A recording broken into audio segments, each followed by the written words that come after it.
Hi, St. Pius. It's Miss Timothy. This is day number 3, art activity number 3.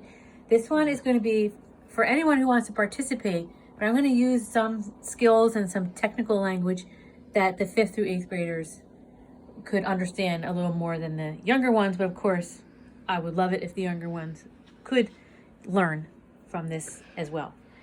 So what I asked you to have was paper, a ruler, paint if you had it, with water and paper towel and your brushes. And then if you didn't have paint, use crayons. I love using crayons, okay?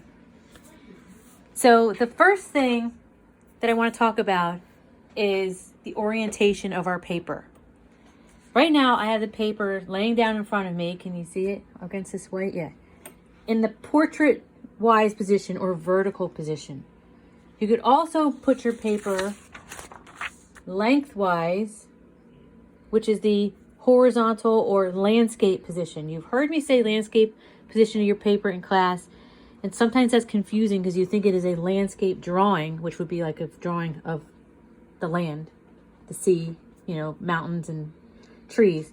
But when I say put your paper in a landscape way, I mean going horizontally. If I say a portrait-wise, it means vertically. If you go to print something on your computer, it will ask you if you want it to be a portrait position or landscape. So that's why I use those two words. So today we're going to have our paper in the portrait position. I asked you to get your ruler because the other thing we're going to do is we're going to divide our paper into 3 sections, side to side and top to bottom. And I will tell you why after we do that. If you have a standard piece of paper, which is 8.5 by 11, this is regular computer paper. Are you good? 8.5 divided by 3 isn't equal, but it is it's between 2.5 and 3 inches. If you put your ruler, I'm putting it on the right-hand edge because I'm right-handed. It's easier for me.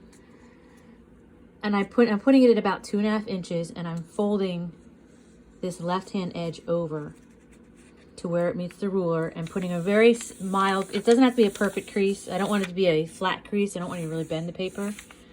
But to make a crease so you can see that there's a line here. And then I'm going to fold from the left-hand side over to meet that line a little bit. I'm not going to pinch all the way, just put a crease in there so you can see that I have 2 folds that divide the paper into thirds from left to right. So we're going to do the same thing from top to bottom. 1/3 of 11 inches is about 3.5. It's between 3.5 and 4. So I'm going to put the ruler at about 3.5 inches. From the top, I'm going to fold my paper up from the bottom to meet the ruler. Put a slight crease in the paper. I don't have to press it flat. Open it. And then fold the top down. And crease it like that. So now you can see, that my paper is divided into 3 parts, left to right and top to bottom.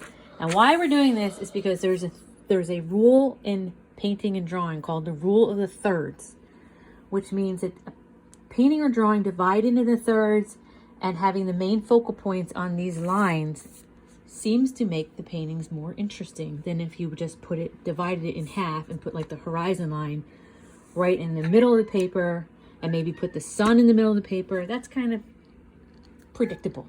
Having it in thirds, and you need to move this up a little bit. Thank you. Brenna is my camera girl again. Having it in thirds makes it a little more interesting. I am going to quickly do my other paper because I told you if you didn't have paints to get out crayons. You can see my crayons. Come on, Brenna, you need to pay more attention, okay? Got my crayons over there.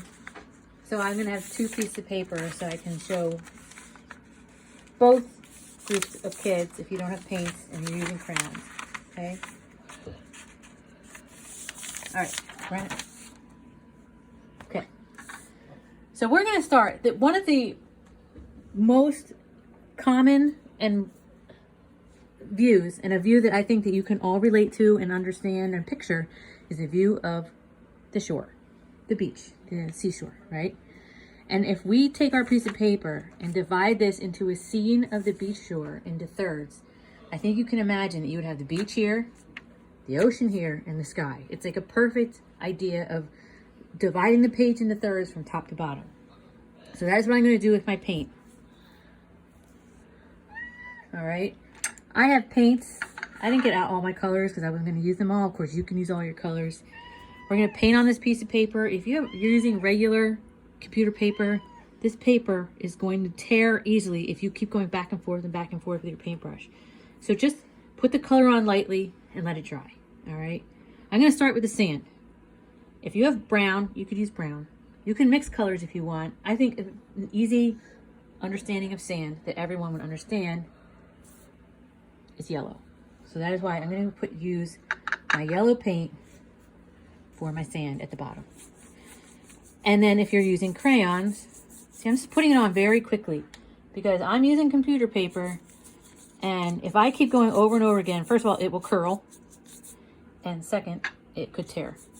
I'm just getting the color on. It doesn't have to be perfectly on, all right? So now I have this in my sand section. If you're using crayons, maybe you can find a fun crayon color like goldenrod or dandelion. Is this dandelion? Dandelion. That would make a good color for your sand, okay? Can you hear my cat yamming back there? Cat. He's crying. Okay. So now we want to do the ocean. Again, use your paintbrush, dip it in your blue paint. Now, if you want to not get completely frustrated, try to keep a little bit of space between your ocean and your beach. Because if you do that, then your paints won't bleed together. They won't blend, okay? Just leave a little bit of a line there. See how I got a little bit of space?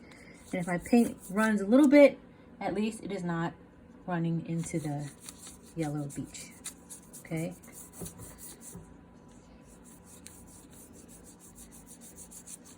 Now this is what I want you to do for the sky. You did your blue ocean. And if all you have are watercolor paints and you have one blue, this is what I want you to do. If you have another blue, like a turquoise blue, I would do that for the sky because it's nice and bright.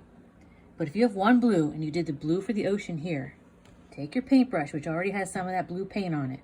Do not put it back in the paint. Just put it in your water, get the paintbrush wet, and go do your sky with just the water and whatever blue is left in your brush. And can you see that it makes it a nice, light blue sky? It works. All right? Very simple. I'm going to do the same thing over here with my crayons. Get my crayons in here and do my blue ocean. Very simply. And if you leave some white spots, guess what it looks like? Waves. Like white cresting on the waves, right? For my sky, with my crayon, since I can choose it, I'm going to try to find a turquoise color here. Like this.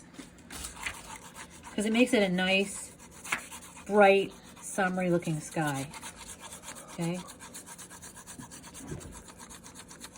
I'm going quickly for you guys for the sake of the video. Okay? So now we have our image divided into thirds from top to bottom, just like the rule of the thirds, right? And now comes into play the idea of these vertical lines that are also dividing our paper into thirds. If you were to place then some object on this paper and in the drawing, the idea behind the rule of thirds is that putting the objects in around these two lines is more interesting than putting the object like right in the center. Like if I put the sun right in the center right there, it's a nice picture, but it might not be very interesting.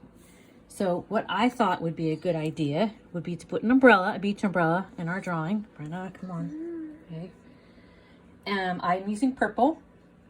If your paper is still wet, let it dry a little. You don't want to do wet on wet, not too wet because you know it'll just bleed. Or you could wait for your painting to dry and use crayon or use marker to put your beach umbrella in. My paper is kind of dry, so I'm going to use my purple. And if I want to put a beach umbrella in here and use the rule of thirds, I'm going to put it a little off to the side here, or make it go a little to the side, right? So that it makes the image a little more interesting than if I put it right dead in the center. Okay? That is the idea behind the rule of the thirds. Okay? A little shadow in there. Right? And that is our seascape. You can do the same thing, of course, if you're using crayon. Any color you want. Put an umbrella in there. Maybe you could, and this is the thing I love about crayons. They're kind of so easy to use. They're not going to bleed into each other like paint.